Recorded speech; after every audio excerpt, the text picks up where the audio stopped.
Halo, selamat siang. Selamat datang Bapak Ibu di acara Bincang Sehat bersama Malaysia Healthcare. Oke, bagaimana kabarnya Bapak Ibu semua? Saya harap semoga semuanya sehat-sehat selalu ya. Walaupun kita nggak bertemu secara fisik, tapi melalui virtual, tapi saya harap semuanya bisa mendengarkan dan semoga sesi ini bermanfaat ya. Sebelumnya, saya mau ucapkan terima kasih banyak untuk Bapak Ibu yang sudah bersedia hadir dalam acara Bincang Sehat ini. Terima kasih juga untuk panitia Malaysia Healthcare yang ada di Kuala Lumpur yang sudah menyiapkan semua sesi ini. Dan terima kasih juga kepada Dr. Selva serta perwakilan dari Mahkota Medical Center Melaka. Oh ya, sebelum memulai, saya harus perkenalkan diri terlebih dahulu ya, karena nanti kita akan bersama-sama selama kurang lebih 1 jam. Oke, nama saya adalah Renata, saya adalah perwakilan dari Malaysia Healthcare untuk Indonesia. Nah, saya rasanya perlu jelaskan sedikit nih, apa itu Malaysia Healthcare ya, karena mungkin Bapak Ibu masih bertanya-tanya, siapa itu Malaysia Healthcare, begitu ya Bapak Ibu? Jadi saya jelaskan sedikit, Malaysia Healthcare adalah agensi atau perwakilan yang dibentuk oleh Kementerian Kesehatan Malaysia. Di bawah naungannya Malaysia Healthcare, kami memiliki anggota rumah sakit sekitar 70 rumah sakit swasta ya saat ini, di mana rumah sakit itu tersebar di seluruh wilayah Malaysia, seperti Kuala Lumpur, Penang, Melaka, Sabah, Sarawak, dan lain sebagainya. Nah, mungkin Bapak Ibu bertanya, Malaysia Healthcare ini tugasnya apa gitu kan? Malaysia Healthcare ini memiliki perwakilan di Indonesia, yaitu di Kota Jakarta. Jadi tugasnya ini secara garis besar tugas kami untuk mempromosikan dan memfasilitasi layanan kesehatan yang ada di Malaysia. Dan tugas Malaysia Healthcare untuk Indonesia, kami akan memberikan informasi seputar rumah sakit Malaysia kepada pasien yang ada di sini. Informasinya seperti informasi untuk jadwal dokter, rekomendasi rumah sakit, membantu booking appointment, dan estimasi biaya untuk perawatan tertentu. Bahkan kami juga membantu pengaturan untuk jemputan dari rumah sakit, di mana jemputannya itu dari bandara sampai dengan destinasi berikutnya. Begitu ya Bapak Ibu. Jadi kalau singkatnya, Malaysia Healthcare ini memudahkan pasien yang mau berobat ke Malaysia. Begitu Bapak Ibu. Dan kalau nanti misalkan Bapak Ibu ada teman-temannya atau keluarganya yang ingin berobat ke Malaysia dan mungkin belum tahu mau kemana, atau mungkin nanti mau program bayi tabung juga nih di Mahkota Medical Center Melaka, itu gampang aja Bapak Ibu. Bapak Ibu tinggal WhatsApp kami, telepon kami, atau DM di akun Instagram kami, atau juga bisa melalui email, nanti kami akan membantu pertanyaan Bapak Ibu. Dan yang paling penting, semua layanan Malaysia Healthcare ini tentang informasi yang tadi saya sebutkan itu semua gratis ya Bapak Ibu. Hanya biaya berobatnya saja dan biaya pesawatnya yang harus dibayar. Gitu ya Bapak Ibu semuanya. Oke, sebelum memulai sesi, izinkan saya untuk menjelaskan tata tertib dari Bincang Sehat ini ya Bapak Ibu. Yang pertama, penjelasan dari dokter itu akan berlangsung sekitar 20-30 menit. Dan sesudahnya baru kami bacakan pertanyaan dari Bapak Ibu. Mungkin Bapak Ibu masih agak baru ya sama aplikasi Microsoft Teams ini. Jadi nanti Bapak Ibu bisa tanya, caranya seperti ini. Bapak Ibu lihat di layar HP atau komputernya, di pojok kanan atas itu ada tanda tanya, kolom Q&A atau kolom pertanyaan. Nanti diklik saja di situ, dan silakan mengetik pertanyaannya, tapi jangan lupa harus cantumkan nama ya, karena kalau tidak ada namanya nanti kita susah mau jelaskannya. Lalu berikutnya, untuk 5 pertanyaan yang terbaik, nanti akan ada hadiah berupa e-voucher gratis ya Bapak Ibu. E-voucher ini fungsinya untuk cek kesuburan dasar di Mahkota Medical Center Melaka. Dan pemenangnya yang 5 orang ini akan kami umumkan di Instagram sore hari ini. Jadi Bapak Ibu, kalau ada sosial media Instagram, tolong banget di-follow ya. Namanya @medtourismmy.id yang ada di layar gitu ya. Nanti akan ada di layar. Lalu yang terakhir, kami sangat berharap Bapak Ibu bisa stay terus sampai sesi ini selesai supaya informasinya itu lengkap dan tidak ketinggalan info menarik di akhir acara. Oke, pada siang hari ini, sesi Bincang Sehat bersama Malaysia Healthcare akan didukung oleh Mahkota Medical Center di Melaka dengan topik mengenal lebih jauh tentang IVF dan tantangannya.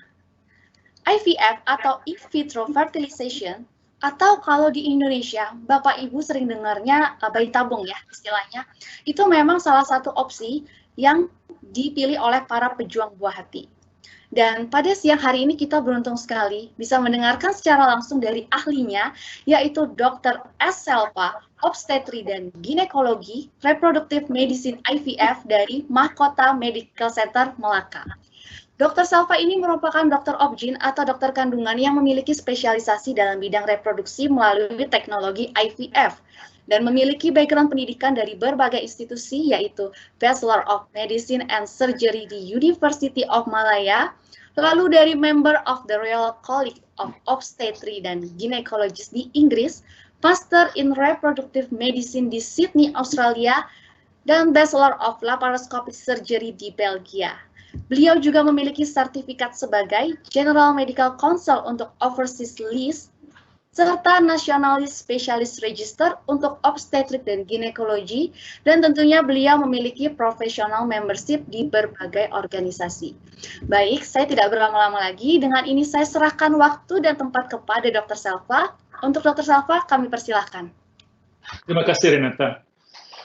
Okey, tajuk pada hari ini adalah kapan harus terfikir untuk rencana IVF, mengenai lebih jauh proses IVF dan tantangannya.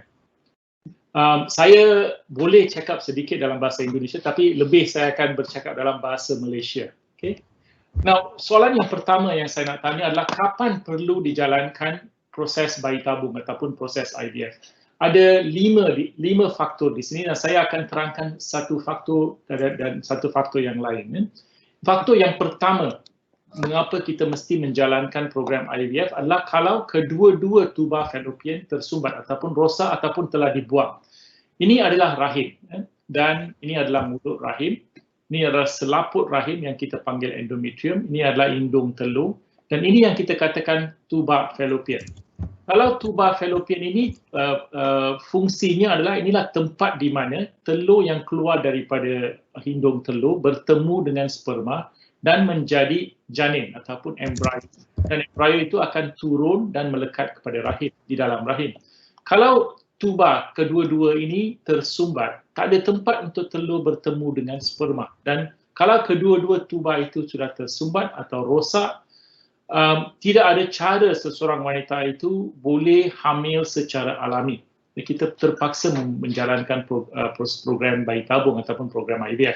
Di sini gambar aja ni kita boleh lihat tuba ini yang sudah tersumbat. Kadang-kadang kita boleh buat operasi dan memperbaiki tuba ini, tetapi kalau tuba itu sudah rosak terus ataupun kalau seseorang itu ada masalah terumpamanya kehamilan di luar rahim ataupun ectopic pregnancy, mungkin tuba ini sudah dibuang. Kalau kedua-duanya sudah dibuang, tak ada harapan untuk hamil secara alami dan kita terpaksa buat IVF. Inilah sebab yang pertama mengapa kita mesti menjalankan proses bayi tabung. Yang kedua adalah kalau sperma suami kurang kuat, tidak begitu baik. Biasanya kita kata sperma suami mesti ada lebih kurang 15 juta dalam satu mil.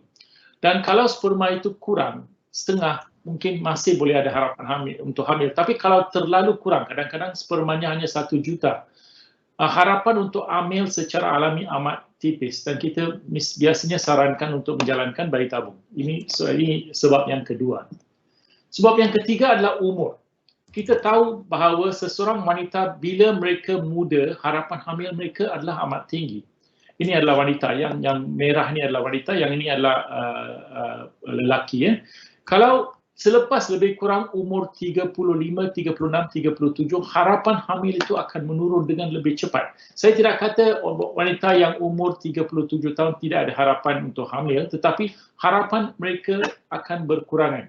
So kalau seseorang itu sudah hamil untuk jangka masa yang lama dan melebihi umur 37 tahun, harapan untuk hamil secara alami adalah kurang. Dan biasanya kita akan suruh menjalankan proses bayi tabung. Yang keempat adalah kegagalan menjalankan inseminasi. Inseminasi adalah satu teknik di mana kita memberi ubat subur secara tablet ataupun secara suntik dan bila hidung telur itu ada telur, kita akan ambil sperma suami, cuci sperma itu dan masukkan ke dalam rahim dengan harapan sperma itu adalah lebih dekat dengan telur dan wanita itu boleh hamil. Tapi kadang-kadang kita jalankan inseminasi biasanya 3 hingga 6 kali dan masih tidak hamil, kita mungkin kena sarankan untuk menjalankan program bayi tabung.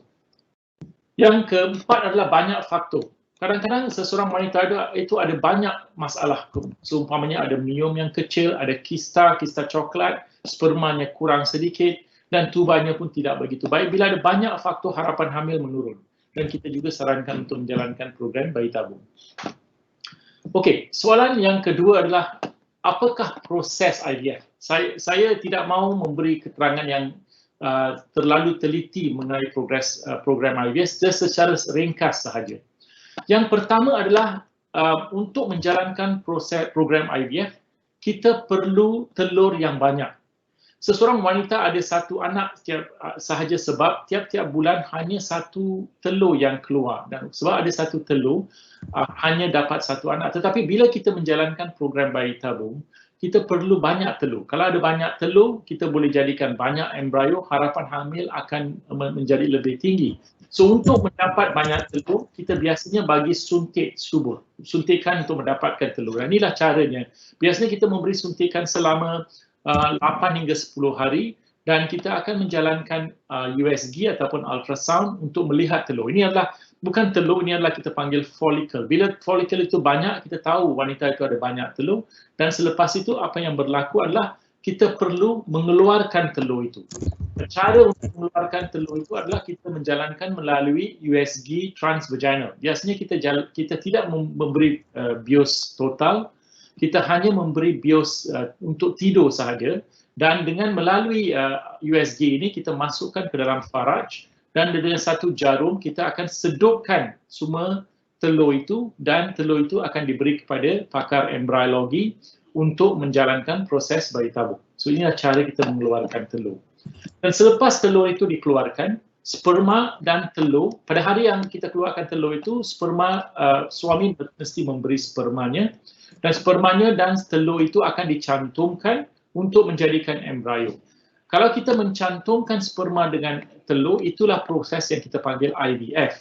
Tetapi kita ada 1 teknologi yang baru yang kita panggil ICSI, Intracytoplasmic Sperm Injection, di mana kita ambil 1 sperma dan suntik sperma itu ke dalam telur. Inilah proses yang kita panggil ICSI. Sekarang banyak kita jalankan program ICSI kerana kita takut kalau kita letakkan sperma di keliling telur, sperma itu tidak akan masuk ke dalam telur. So dengan itu kita ambil dan suntikkan sperma itu ke dalam telur dan kita jalankan program ICSI. Dengan cara ini kita tahu telur itu akan menetas ataupun akan fertilize, kita gunakan fertilize.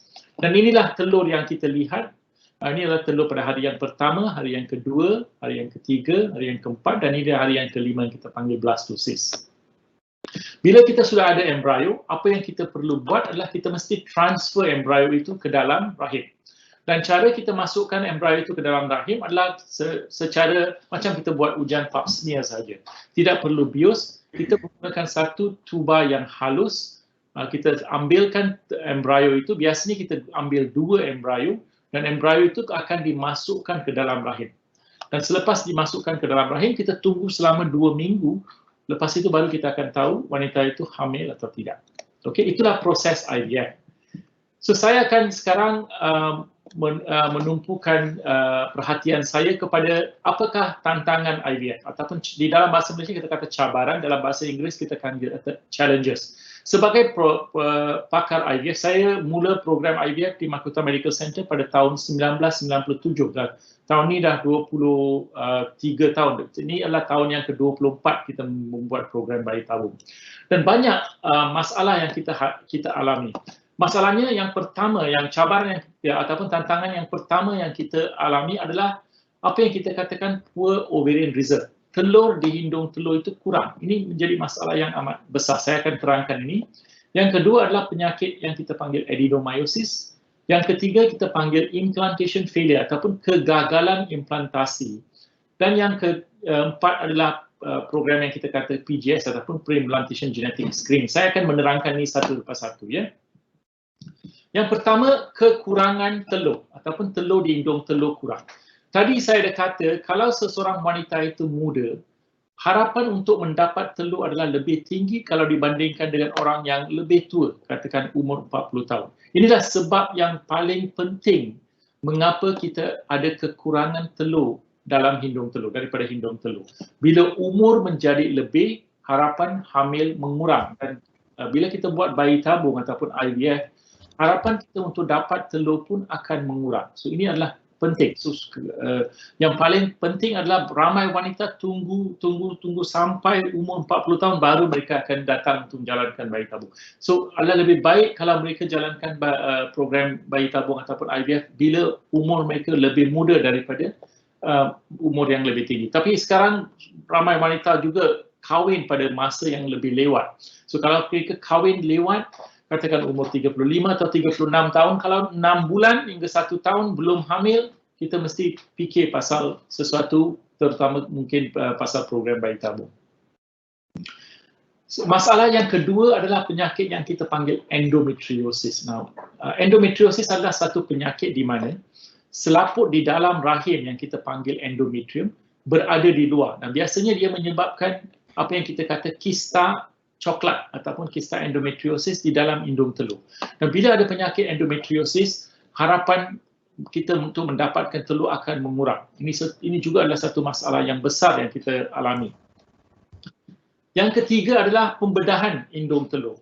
Kadang-kadang seseorang wanita itu semasa muda mungkin ada kista dalam hindung telur dan kista itu dibuang, ataupun kadang-kadang hindung telur satu sudah dibuang. So mereka ada satu hindung telur saja. Bila sudah menjalani pembedahan hindung telur, harapan hamil akan mengurang dan harapan untuk dapat telur daripada hindung telur pun akan mengurang. So ini adalah satu lagi masalah yang besar bila kita hadapi bila seorang wanita itu pernah ada operasi di hindung telur. Terutama kalau mereka mengalami pembedahan untuk penyakit endometriosis.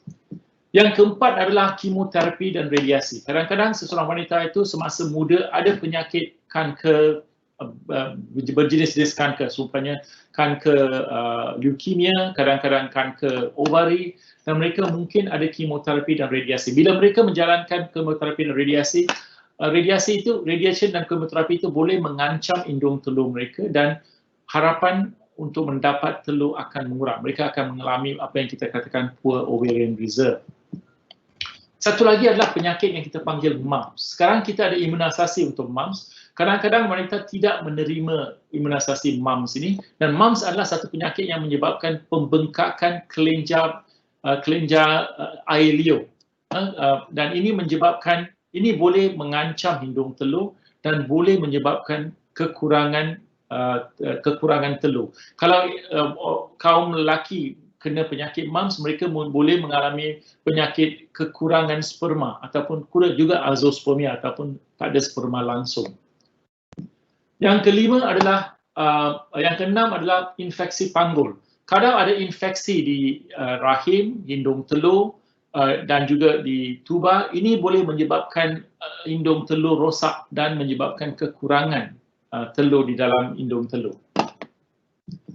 Yang terakhir adalah merokok. Di negara di sini tak ramai yang merokok, di negara barat ramai yang merokok, dan merokok juga menjadi satu masalah yang menyebabkan poor ovarian reserve. So ini semua adalah masalah yang memberi saya ini menjadi masalah yang besar bila saya nak menjalankan program. Satu-satu apa yang kita katakan cabaran ataupun tantangan yang serius bila kita menjalankan program bayi tabung. Okey, soalan yang satu cara bagaimanakah kita boleh memperbaiki masalah poor ovarian reserve ini? Kadang-kadang kita boleh menggunakan hormon seumpamanya DHEAS ataupun testosteron, ni krim testosteron ni DHEAS. Saya kadang-kadang memberi ubat macam ini untuk jangka masa 2 hingga 3 bulan untuk melihat ada tak telur itu akan menjadi aktif. Kadang-kadang wanita itu ubat ini akan berfungsi dan kita boleh dapat lebih telur, tetapi bukan semua wanita yang akan ada lebih telur bila mereka mengambil ubat DHEA ataupun testosteron. Yang kedua adalah bila kita menjalankan program bayi tabung, kita menggunakan dosage FSH yang lebih tinggi. Dan biasanya dosage untuk orang muda kita gunakan seumpamanya 150 unit. Umur pertengahan adalah 200 dan biasanya yang paling lebih kita bagi adalah 300 unit. Kadang-kadang kita kena lebihkan sampai 450 unit untuk mendapat telur daripada wanita yang ada masalah poor ovarian reserve. Satu lagi adalah menjalankan siklus IVF yang lebih. Ini mahal. IVF bukan murah. IVF adalah proses yang mahal. Dan kadang-kadang satu cycle tidak mencukupi. Kita mungkin dapat 1 atau 2 telur pada satu cycle dan kita mungkin kena buat cycle yang kedua, mungkin kita kena buat cycle yang ketiga dan kita perlu mendapatkan telur yang lebih banyak. Bila ada lebih telur, embryonya lebih, harapan hamil akan meninggi, akan menjadi lebih tinggi. Dan cara yang terakhir adalah kita gunakan donor telur. Kalau telur itu sudah terlalu teruk, tak ada dapat telur langsung, kita kena pakai telur orang lain ataupun yang kita pakai donor telur. Dan ini kita tidak boleh jalankan untuk orang Muslim. Kalau orang bukan Muslim dan mereka nak menggunakan telur orang lain ataupun telur donor, kita boleh menjalankan egg donation ataupun telur donor. Dan ini memberi harapan yang paling baik. Masalahnya adalah untuk cari orang yang akan memberi donor ini. Okey, sekarang saya akan menumpukan perhatian kepada satu lagi penyakit yang kita panggil adenomyosis. Tadi saya dah bincang mengenai penyakit endometriosis. Endometriosis adalah penyakit di mana selaput di dalam rahim ada di luar. Tetapi adenomyosis adalah satu penyakit di mana selaput di dalam rahim ini sudah masuk ke dalam rahim dan bengkakkan rahim. Ini adalah adenomyosis. Ini satu-satu penyakit yang paling susah. Sebab apa yang berlaku adalah bila ada adenomyosis, rahim ini akan membengkak besar, wanita itu akan mengalami kesakitan yang teruk semasa menstruasi dan juga pendarahan yang banyak semasa menstruasi. Ini menjadi cabaran sebab wanita begini, hindung telur mereka mungkin baik, kita boleh dapat banyak telur, tetapi telur itu bila kita menjadikan embrio dan masukkan ke dalam rahim, dia tidak akan melekat disebabkan oleh penyakit adenomyosis ini. Now ini ya sebagaimana saya kata, ini adalah satu kondisi yang amat susah untuk diperbaiki. Kalau nak mengetahui lebih mengenai adenomyosis ataupun endometriosis ataupun apa-apa penyakit wanita, saya ada menulis satu buku yang kita panggil Laparoscopic Surgery in Gynecology and Common Diseases in Women. Buku ini sudah diterjemahkan ke dalam bahasa Indonesia. Inilah buku dalam bahasa Indonesia, bedah laparoscopic gynecology. Buku ini adalah boleh didapati di webpage saya www.melakafertility.com secara gratis. Kamu boleh baca buku ini secara gratis. Dan ini adalah bab yang keempat yang mengandungi adenomyosis. Kalau kamu masuk ke webpage saya, boleh baca ini. Buku ini boleh dibaca. Semua banyak bab-bab, lebih kurang 40 lebih bab dalam buku ini dan kamu boleh baca dalam bahasa Indonesia dan boleh share kepada kawan-kawan kamu kalau nak mengetahui lebih mengenai penyakit wanita dan juga mengenai pembedahan laparoskopi. Okey, kalau ada penyakit adenomyosis, apa yang kita boleh buat? Kita boleh buat satu pembedahan yang kita panggil adenomyomectomy. Adenomyomectomy adalah satu operasi di mana kita potong rahim, cari tempat di mana ada adenomyosis itu dan keluarkan penyakit adenomyosis, lepas itu kita mencantumkan rahim. Ini adalah satu operasi yang susah untuk dijalankan dan bukan 100%. Kadang-kadang bila kita jalankan operasi ini, masih seseorang wanita itu akan mengalami kesakitan dan juga harapan hamil menurun dan juga kita takut bila kita jalankan operasi macam ini, bila wanita itu hamil, mungkin luka ini boleh pecah.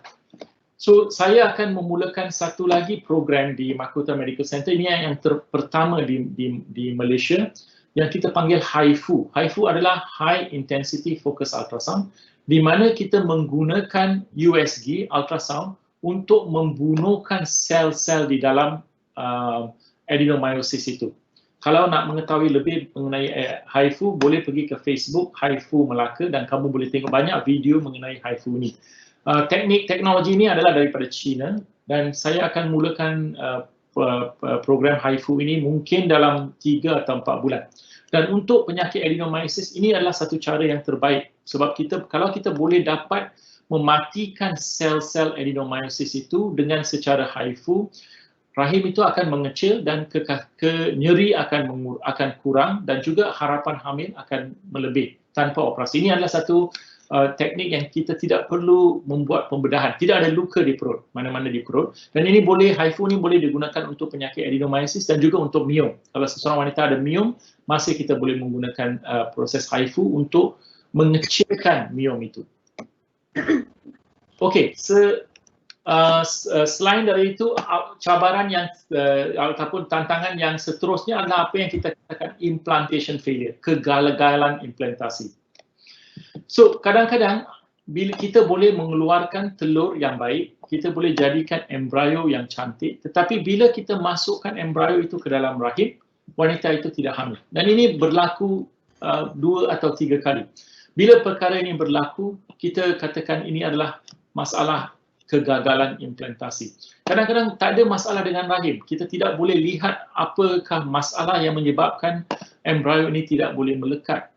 So, bila perkara ini berlaku, kita memang akan mengalami kesusahan. Sebab apa yang kita boleh jalankan, satu cara yang kita boleh buat adalah kita boleh buat apa yang kita katakan endometrial scratching. Di mana kita boleh letakkan satu teropong ke dalam rahim sini, dan kita boleh apa yang kita katakan scratch, kita kena lukakan endometrium ini. Dengan harapan pengaliran darah ke dalam endometrium ini akan menjadi lebih, dan bila kita menjalankan embryo transfer pada bulan yang kemudian, kita harap embrio itu akan melekat. Inilah satu cara kita boleh mengatasi masalah kegagalan implantasi ataupun implantation failure. Cara yang kedua adalah kita menggunakan apa yang kita boleh panggil test ERA. ERA adalah Endometrial Receptivity Analysis Test. Satu masalah yang kita hadapi adalah bila kita ada embrio, kita tidak tahu bilakah masa yang paling baik untuk masukkan embrio itu ke dalam rahim. Kadang-kadang kita masukkan embrio itu pada masa yang bukan begitu baik. Dan apa yang kita panggil implantation window. Hanya ada 2 atau 3 hari adalah masa yang terbaik kita boleh masukkan embrio itu. So, kalau kita boleh ambil sedikit sel endometrium itu dan hantar untuk analisa, mungkin kita boleh tahu masa yang terbaik. So, ini adalah satu test yang terbaru yang kita panggil ERA ataupun Endometrial Receptivity Analysis. Okey, slide ini adalah slide saya yang terakhir. Apa yang kita panggil PGS, Pre-Implantation Genetic Screening. Ini adalah satu test yang sekarang banyak center terutama di Malaysia menjalankan. Ini adalah satu test di mana kita mengeluarkan sel daripada embrio dan kita akan test embrio itu untuk melihat embrio ini adalah embrio yang baik atau tidak. Kita tahu semua manusia ada 46 kromosom. Kadang-kadang ada orang yang ada lebih kromosom ataupun kekurangan kromosom. Dan itu menyebabkan kegagalan kehamilan. So, dengan menjalankan pre-implantation genetic screening, kita boleh dapat tahu adakah blastosis itu baik atau tidak. Dan apakah harapan blastosis itu untuk melekat ke dalam rahim ataupun embrio itu ke dalam rahim. Kelebihan pre-implantation genetic screening adalah kita akan tahu adakah blastosis itu baik atau tidak, tapi keburukannya adalah ini tes untuk membuat blastosis ini adalah mahal. Tiap-tiap embrio perlu dites dan hanya embrio yang baik boleh dimasukkan ke dalam rahim. Satu lagi masalah adalah bila kita buat ujian ni, kadang-kadang embrio itu akan meninggal. So, kita biasanya tidak sarankan tes ini kepada semua orang, hanya kepada orang yang biasanya kalau mereka ada apa-apa penyakit genetik. Banyak lab mungkin di Jakarta dan juga di Kuala Lumpur menyarankan semua wanita untuk menjalankan PGS. Saya tidak sarankan untuk menjalankan PGS untuk semua wanita. Hanya wanita yang betul-betul ada masalah baru kita akan buat PGS. So, itu sahaja. Sebagai kesimpulan, ada banyak cabaran ataupun tantangan semasa kita melakukan IVF. Dan saya sudah memberi penerangan secara umum mengenai semua cabaran ataupun tantangan ini. Dan kalau ada apa-apa soalan, saya senang hati akan jawab persoalan itu. Okey, saya sudah siap ceramah saya. Saya akan bagi kepada Renata untuk selanjutnya. Okey, baik. Terima kasih ya Dr. Selva untuk penjelasannya yang luar biasa sekali. Tadi sangat details. Sekarang kita akan masuk sesi membacakan pertanyaan dari peserta nih. Di sini kita udah terima beberapa pertanyaan. Nanti kalau misalkan ada penjelasan yang kurang jelas, Bapak Ibu jangan ragu untuk chat kami kembali ya. Oke, dokter, kemarin kita dapat satu pertanyaan juga yang banyak juga ditanyakan, yaitu apakah kalau IVF itu perlu laparoskopi, dok? Silakan. Oke, laparoskopi adalah satu teknik di mana kita meletakkan satu heretan ataupun luka di perut dan letakkan satu teleskop ke dalam abdomen untuk melihat ada tak ada apa-apa masalah di dalam rahim. Biasanya saya tidak akan menjalankan laparoskopi hanya kalau perlu sahaja. Bukan semua wanita yang perlu jalankan IVF mesti dijalankan laparoskopi. Satu-satu penyakit yang saya akan cadangkan untuk menjalankan laparoskopi adalah jikalau sel tuba fallopian ataupun fallopian tube itu ada mengandungi air. Apa yang dalam bahasa Inggeris kita katakan hydrosalpinx. Hydrosalpinx adalah tuba sebagaimana yang saya tunjukkan tadi, yang gambar raja yang menunjukkan tuba yang mengandungi air. Bila tuba mengandungi air, daripada tuba itu boleh masuk ke dalam rahim dan boleh menyebabkan kegagalan implantasi. So hanya untuk masalah itu saya akan menjalankan proses laparoskopi untuk membuangkan tuba. Kadang-kadang kita juga akan membuat laparoskopi kalau seseorang wanita itu ada kista. Kalau kista itu besar, katakan lebih 4 cm, 5 cm, mungkin kita perlu menjalankan operasi untuk membuangkan kista itu. Miom, kalau miom itu kecil, biasanya kita sarankan tidak perlu buat laparoskopi. So laparoskopi hanya kita jalankan jika perlu. Bukan semua wanita perlu jalankan operasi laparoskopi. Oke, baik begitu ya dokter. Terima kasih banyak untuk penjelasannya. Ini ada pertanyaan lagi dari Ibu Fitri. Pertanyaannya begini dok. Selamat siang dokter.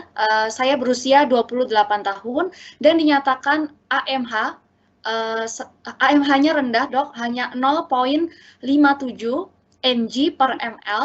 Bagaimana persentasenya untuk IVF? Dan bagaimana persiapan IVF, artinya dari sisi pola makan atau ada pantangan nggak yang harus dilakukan untuk case-nya Ibu Fitri? Terima kasih dokter.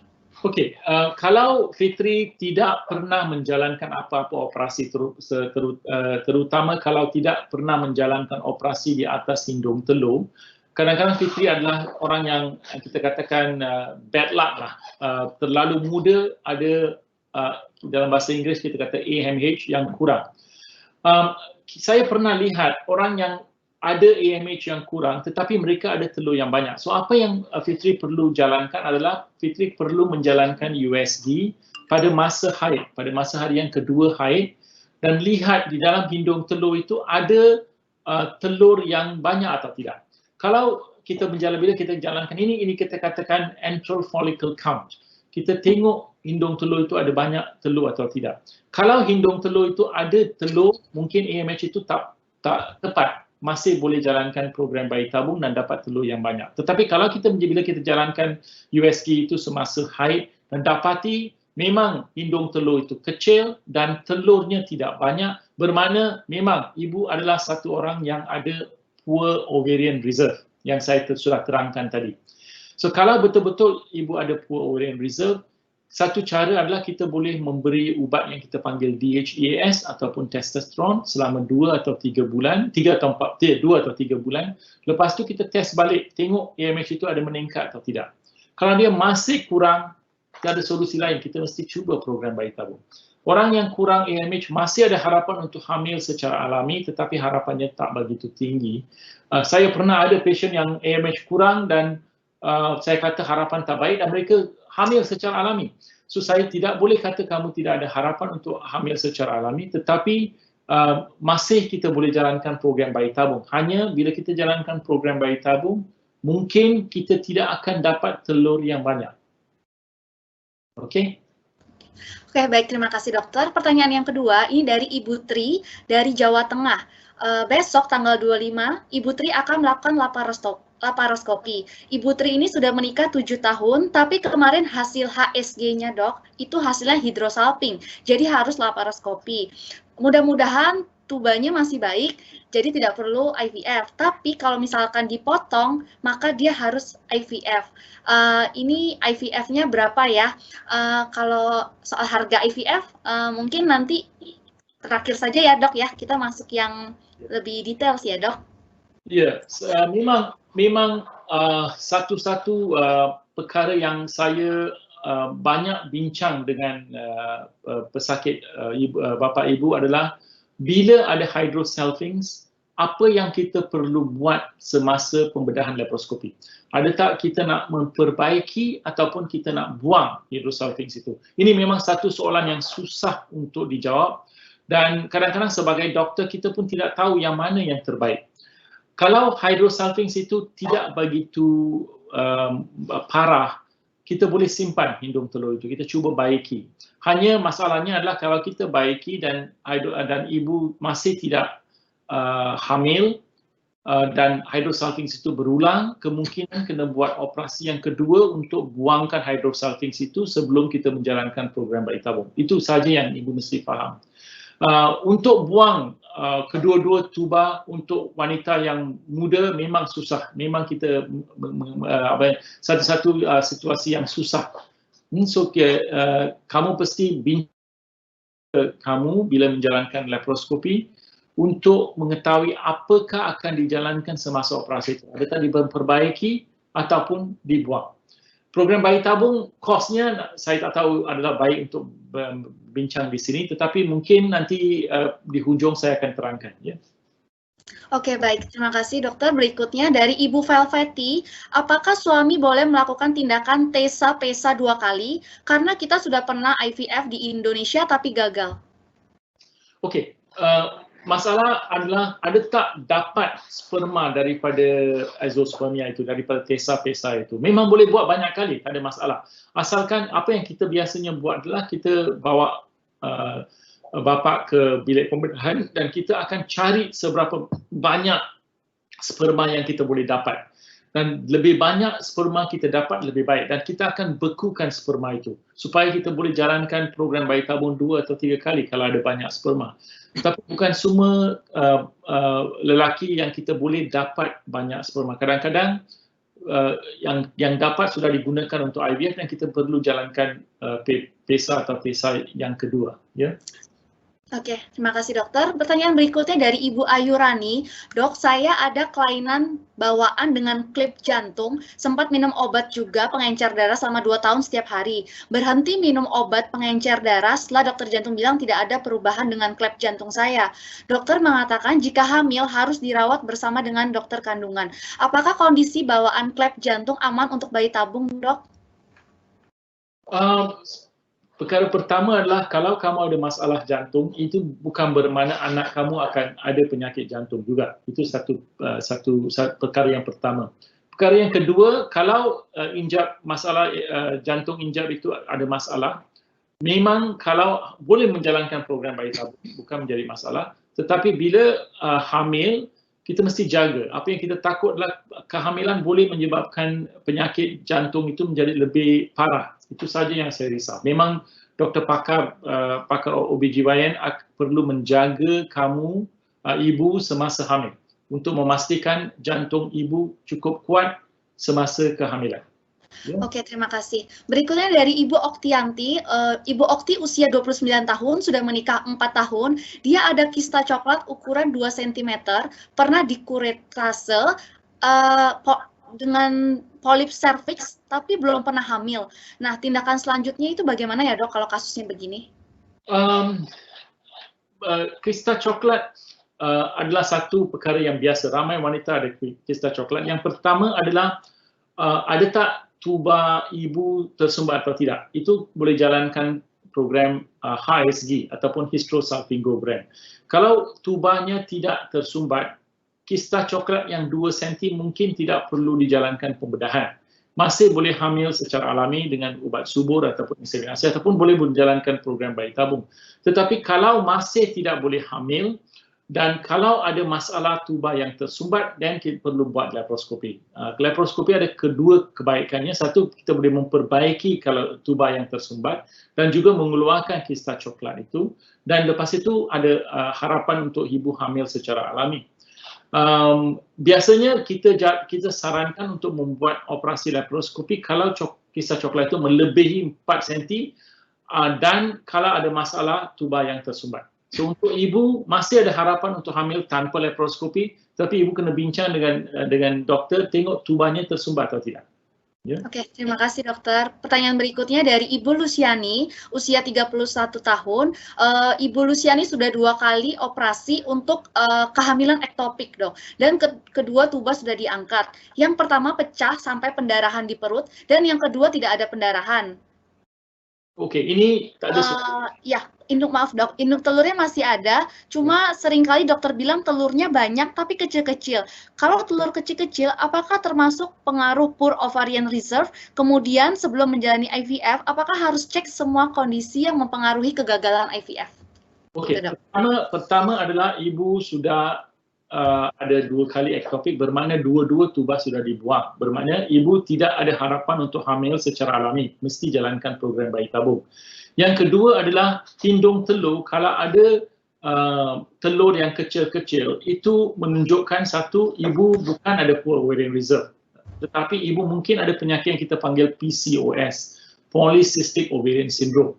Ini adalah satu penyakit di mana banyak telur di hindung telur, tetapi telur itu tidak membesar. Orang begini, harapan hamil dengan IVF adalah amat tinggi sebab ibu akan dapat banyak telur daripada hindung telur dan boleh dapat banyak embrio. So saya sarankan ibu boleh menjalankan program bayi tabung tanpa takut dan harapan hamil untuk ibu adalah amat tinggi. Yeah. Oke, terima kasih dokter. Pertanyaan berikutnya dari Ibu Hana. Ibu Hana ini menderita PCOS dan haid tidak teratur. Sejak pertama kali dapat haid memang tidak teratur. Usianya 35 tahun, apakah ada kemungkinan bisa IVF atau langkah apa yang harus dilakukan sebelum menjalankan IVF? Karena dengan treatment oral sudah tidak ada yang efektif. Oke, PCOS adalah satu penyakit yang kita sering lihat dan ini adalah satu penyakit di mana hindung telur mengandungi banyak telur dan telurnya tidak membesar. Kalau ibu berat badan tinggi, BMI lebih daripada 25, tahu kan apa BMI, Basal Body Index, ibu boleh mengurangkan berat badan. Kalau ibu dapat mengurangkan berat badan, ibu ada harapan perkara penyakit ini boleh berubah dan ibu boleh mendapat kehamilan dengan secara alami. Tapi kalau ibu kurus dan bukan gemuk, ini menjadi masalah yang serius. Ada orang yang kurus tetapi ada penyakit PCOS. Kadang-kadang kita memperbaiki keadaan ini dengan satu ubat yang kita panggil metformin. Metformin adalah glucophage ataupun metformin adalah satu ubat yang kita gunakan untuk orang yang ada penyakit kencing manis. Dan ini boleh mengubahkan badan orang yang mengandungi PCOS. Orang yang mengandungi PCOS, badan mereka ada banyak gula dan mereka ada apa yang kita katakan insulin resistance. Badan mereka terlalu banyak insulin dan insulin itu tidak boleh berjalan dan metformin boleh menolong. So, ini cara yang kedua. So cara yang pertama, kurangkan berat badan. Cara yang kedua adalah boleh makan ubat metformin dan dengan ubat metformin dan ubat pil subur mungkin boleh hamil secara alami. Tapi kalau tiga-tiga ini tidak berlaku, boleh menjalankan program inseminasi. Inseminasi adalah kita boleh bagi suntik untuk mengeluarkan telur dan ambil air mani suami, masukkan ke dalam rahim. Prosesnya tidak begitu rumit dan tidak begitu mahal. Dan terakhir adalah bayi tabung. Sebagaimana yang saya kata, ibu masih muda dan banyak telur. Kalau kita jalankan bayi tabung, harapan hamil adalah baik. Ya? Oke, terima kasih dokter. Ada lagi pertanyaan dari Ibu Dina. Mau bertanya apa ada batasan umur untuk melakukan IVF sebab saya sudah mau masuk kepala 4, sudah mau usia 40-an, dok. Oke. Biasanya di banyak negara mereka tidak jalankan IVF selepas umur 45 tahun sebab harapan untuk dapat telur adalah amat kurang. Umur 40 tahun masih boleh buat IVF dan mesti jalankan dengan lebih cepat. Lebih lama ibu tunggu, harapan hamil akan mengurang. Kita ada ramai orang yang umur 40 tahun yang hamil dengan proses IVF. Oke, baik. Pertanyaan berikutnya dok dari Ibu Aklia ingin bertanya untuk persiapan IVF terutama untuk pria yang akan melakukan prosedur PESA-TESA karena azospermia, persiapan apa yang harus dilakukan dok? Apakah ada vitamin atau pola hidup atau lifestyle apa yang perlu dilakukan sebelum tindakan PESA-TESA? Ya, ini kalau azospermia ini memang satu perkara yang susah. Biasanya kalau apa yang kita katakan adalah pria itu boleh makan antioksidan. Maknanya kita ada banyak ubat antioksidan itu mungkin akan menolong. Ubat zinc juga boleh menolong. Tetapi yang paling penting adalah bila sudah ada azospermia, tidak ada harapan untuk hamil secara normal. Susah. So apa yang kita mesti jalankan adalah kita mesti jalankan proses yang saya katakan tadi. Kita mesti buat operasi di tempat zakar dan cari sperma secara PESA atau TESA, dan bila kita dapat sperma kita bekukan dan jalankan program bayi tabung. Kita ada banyak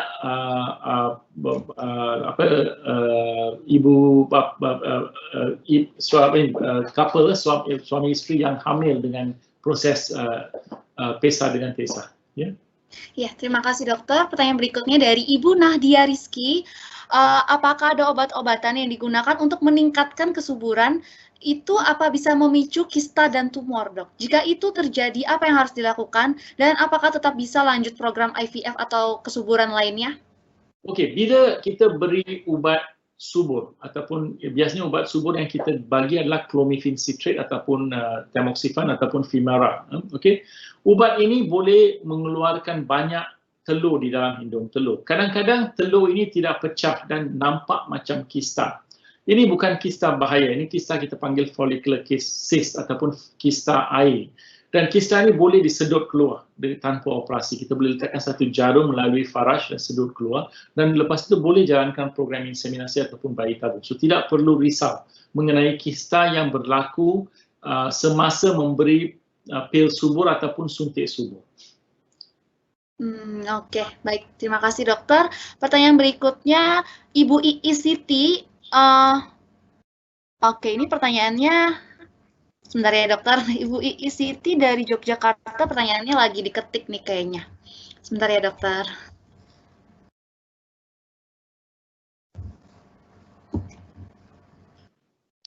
Tadi saya beri lagi satu penjelasan mengenai PCOS. Orang yang, sebagaimana yang katakan, orang yang ada PCOS, badan mereka gula lebih tinggi. So, satu-satu cara adalah untuk mengurangkan makanan yang mengandungi gula dan juga kurangkan karbohidrat. Ini boleh memperbaiki keadaan di dalam badan dan boleh hamil secara alami. Ya. Oke, baik dokter. Ini ada pertanyaan, cuma saya tidak tahu namanya anonimus. Ibu Dewi, maaf. Ibu Dewi dari Jakarta. Ibu Dewi ikut program IVF dari Desember 2019 saat usianya 34 tahun dan sudah menikah 3 tahun. Satu tubanya tersumbat dan kualitas spermanya kurang baik. Dari 5 embrio, hanya dua yang kualitasnya baik. Dari 2 embrio yang baik, satu menjadi pur dan satu lagi menjadi PGA karena ada kekurangan kromosom sehingga tidak bisa embrio transfer. Apa faktor penentu utama dari kualitas embrio agar bisa menjadi embrio yang baik? Ini memang satu masalah yang selalu kita hadapi. Kita tidak tahu mengapa embrio kualitasnya kurang disebabkan oleh 2 sebab. Satu adalah telurnya kurang baik. Yang kedua, sperma yang digunakan untuk menetaskan, menjadikan embrio telur itu pun kurang baik. Ini kita tidak boleh buat apa-apa. Kalau ibu masih muda 34 tahun, kita perlu cuba lagi sekali. Mungkin dengan menggunakan ubat yang berlainan. Bila kita buat program bayi tabung, kita ada banyak ubat untuk suntik. Seumpamanya ubat Purigon, Gonal F, Minopior, banyak. Sekarang-kadang kita tukarkan. Semua wanita, badan mereka tidak sama. Mereka reaksi kepada ubatnya akanlah berlainan. So mungkin kita kena gunakan ubat yang lain dan ubat yang lebih kuat dengan harapan kita boleh dapat telur yang lebih banyak, yang lebih baik. So apa yang saya boleh kata adalah kita kena cuba, ibu kena cuba lagi sekali. Ya. Baik, terima kasih dokter. Ini pertanyaan dari Ibu Ii Siti yang tadi dari Yogyakarta ingin bertanya apakah IVF dengan permasalahan saluran tuba salah satunya tersumbat itu apa perlu laparoskopi dulu atau bisa langsung program IVF? Lalu yang kedua untuk meningkatkan kesuburan pria yang ingin buat IVF apa saja ya dok yang harus dilakukan? Okey, pertama adalah kalau satu tuba tersumbat, satu baik dan ibu masih tidak hamil dan ingin membuat bayi tabung, tidak perlu menjalankan laparoskopi. Ibu boleh terus ke bayi tabung. Kita hanya akan sarankan buat laparoskopi kalau tuba yang tersumbat itu ada hydrosalpinx ataupun ibu ingin hamil secara alami. Kita boleh buat operasi dan cuba memperbaiki tuba yang tersumbat itu. Tapi kalau ibu sudah ingin buat bayi tabung, ibu boleh terus pergi buat bayi tabung. Untuk pria, kalau pria spermanya cukup baik, kalau lebih daripada 15 juta sperma, tidak perlu makan apa-apa ubat. Ini bukan masalah pria. So, kita tidak sarankan untuk buat apa-apa untuk memberi ubat untuk pria. Kalau kurang, kita boleh cadangkan antioksidan. Ya. Oke, terima kasih dokter. Ini ada pertanyaan juga dari Ibu, bentar ya dokter.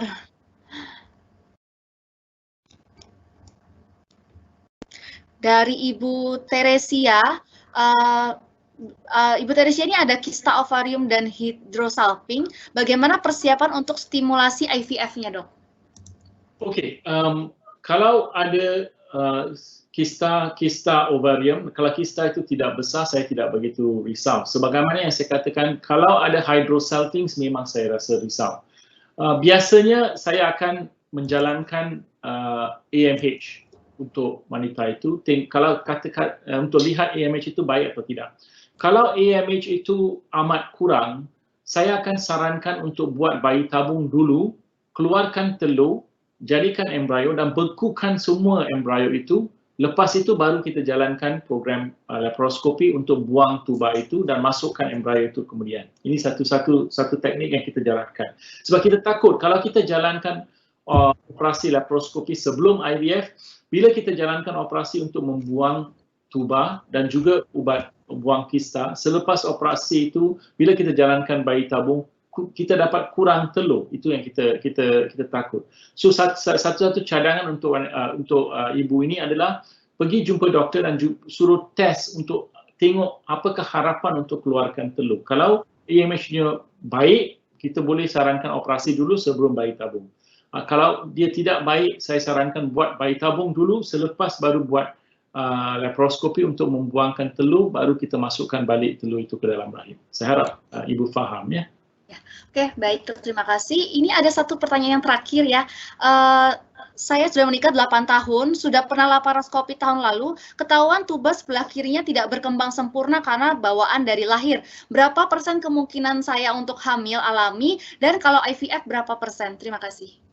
Oke, umurnya berapa? Di sini umurnya tidak disebutkan sih dok, tapi sudah menikah sekitar 8 tahunan. So kalau satu tuba tersumbat dan satu lagi tuba baik, ibu masih ada harapan untuk hamil. Sebab kita ramai orang ada satu tuba yang baik saja dan mereka ada anak. Hanya sebab kalau ibu sudah kahwin 8 tahun dan masih tidak hamil, bermakna ada lebih banyak masalah daripada tuba yang tersumbat itu. Bermakna tuba yang tidak tersumbat itu, indung telurnya tidak mengeluarkan telur dengan baik ataupun masalah lain. So kalau umur ibu bukan tinggi, bukan lebih daripada 35, 36, 37, harapan hamil adalah baik untuk program bayi tabung. Kalau umur sudah melebihi, masih ada harapan untuk hamil tetapi harapannya akan menurun. Biasanya bila kita buat bayi tabung, orang yang muda, perumpamanya di dalam 20-an, harapan hamil mereka adalah 60 hingga 70%. Bila mereka sampai 30 sampai lebih kurang 35 tahun, harapan adalah lebih kurang 50 hingga 60%. Lebih daripada itu harapannya menurun, menjadi 40%, 30%, 20% umur yang melebihi 40 tahun. So ada harapan tetapi harapannya kurang dan mungkin kena buat siklus kedua ataupun ketiga kalau tidak hamil secara pada siklus yang pertama.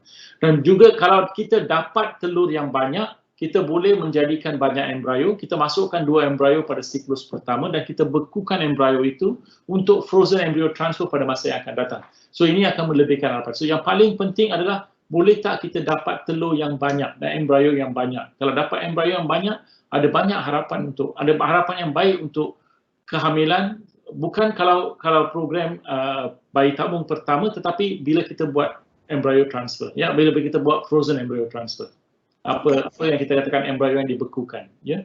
Oke, terima kasih dokter. Ini ada satu lagi dokter dari Ibu Faye. Dokter di Indonesia pernah vonis beliau kena hidrosalping bilateral, namun sudah jalankan laparoskopi di Malaysia, tapi tidak ditemukan adanya hidrosalping bilateral. 2 tubanya masih baik, disarankan hamil normal selama 6 bulan, dan juga harus dilakukan ovarium drilling karena menstruasinya tidak normal. Yang mau saya tanya, faktor apa yang membuat belum juga bisa berhasil hamil? FYI, setelah drilling, menstruasinya juga belum normal, tapi sudah membaik. Oke. Biasanya kita sarankan ovarian drilling untuk penyakit yang pesakit yang ada penyakit PCOS. Ini adalah satu operasi yang kita jalankan. Saya biasanya tidak suka buat ovarian drilling sebab bila kita buat ovarian drilling, saya takut ovarium hindung telur itu akan rosak. Tetapi kalau kita sudah buat laparoskopi untuk membuang tuba yang tersumbat ataupun untuk melihat tuba yang tersumbat itu, kita boleh meletakkan beberapa lubang di dalam hindung telur yang kita panggil ovarian drilling. Biasanya ovarian drilling yang sebagaimana yang saya katakan adalah untuk penyakit PCOS, polycystic ovarian disease. Dan bukan semua wanita selepas kita buat ovarian drilling mereka akan ada menstruasi yang siklus yang teratur. Kadang-kadang masih tidak teratur. So kalau dia tidak teratur bermakna telur ibu tidak keluar dengan baik. Dan ini bermakna ibu perlu ambil ubat subur ataupun kena buat suntik subur ataupun inseminasi atau bayi tabung. So itulah prosesnya. Ibu cuba dengan pil subur, kalau pil subur tidak memberi siklus yang teratur, tidak hamil, kita kena ke inseminasi ataupun yang terakhir adalah bayi tabung. Ya. Baik, terima kasih banyak dokter untuk penjelasannya. Coba karena waktunya habis nih dan masih banyak pertanyaan, nanti Bapak Ibu yang belum terjawab bisa chat pada kami ya. Untuk dokter, karena waktu kita sudah habis, kita masuk ke penutup dan kesimpulan. Dokter Salva, ada yang ingin disampaikan nggak nih untuk para pejuang buah hati di Indonesia? Mungkin ada saran atau pesan? Silakan dokter. Oke, saranan saya adalah kalau ibu sudah kahwin dan tidak hamil selama 1 tahun, lebih-lebih 1,5 tahun, ibu perlu jumpa doktor dan tengok apakah sebab ibu tidak hamil. Jangan tunggu lama sangat. Ada orang yang tunggu sampai 3, 4, 5, 6 sampai 8 tahun baru pergi menjalankan program program inseminasi bayi tabung. So perlu dengan lebih cepat, terutama kalau umur ibu adalah lebih tinggi, lebih daripada 34, 35, 36, harapan hamil ibu akan menurun dan lebih cepat ibu mesti pergi dan jumpa doktor dan kalau perlu jalankan program bayi tabung. Itulah saranan saya. Umur wanita adalah yang paling penting untuk kehamilan. Oke, baik, terima kasih banyak ya Dr. Selva untuk penjelasannya yang luar biasa bermanfaat untuk kami semua. Dan terima kasih Dr. Selva sudah menyiapkan waktunya nih di tengah jadwalnya yang pasti sangat padat ya saat ini. Oke, yang terakhir nih Bapak Ibu semua, ternyata ada kabar gembira dari Mahkota Medical Center Melaka. Jadi Mahkota Medical Center Melaka ini ada paket promo spesial untuk Bapak Ibu yang bergabung dalam program Bincang Sehat kali ini. Programnya adalah potongan harga atau diskon sebesar Rp1.500 atau sekitar 5 juta rupiah ya. Jadi misalkan nanti Bapak Ibu mau program IVF di Mahkota Medical Center Melaka, tunjukkan voucher itu, nanti akan langsung otomatis dapat potongan harga 5 juta. Sekedar informasi, harga normal dari program IVF di Mahkota Medical Center Melaka berkisar sekitar 50-60 juta rupiah ya. Dan nanti bagaimana caranya? Kami akan kirimkan voucher potongan harga ini ke email Bapak Ibu semuanya. Pokoknya nanti ditunggu ya email dari kami. Dan jika Bapak Ibu nanti ada pertanyaan lain atau mau info berobat di Malaysia atau mungkin nanti mau program IVF di Mahkota Medical Center Melaka, mohon WhatsApp kami ya di 081289710029 atau bisa juga follow akun Instagram kami di medtourismmy.id atau nih sekarang di layar Bapak Ibu semua ada logo scan QR code. Bapak Ibu kalau handphonenya sudah support untuk QR code atau punya aplikasinya di scan aja, itu lebih mudah. Gitu ya. Dan jangan lupa nanti sore ada informasi atau pengumuman 5 pertanyaan terbaik di akun Instagram kita. Makanya jangan lupa di-follow ya Bapak Ibu semua. Oke, saya rasa itu semua sudah selesai. Dengan ini harus kita akhiri sesi ini. Saya ucapkan terima kasih banyak untuk Bapak Ibu yang sudah hadir. Terima kasih juga kepada Mahkota Medical Center Melaka dan juga Dr. Selva yang telah mendukung kami dalam acara ini dengan sesi yang sangat bermanfaat. Kami mohon maaf apabila ada kekurangan dan apabila ada yang tidak berkenan.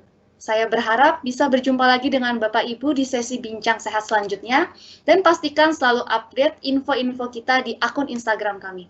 Terima kasih. Stay safe, stay healthy ya.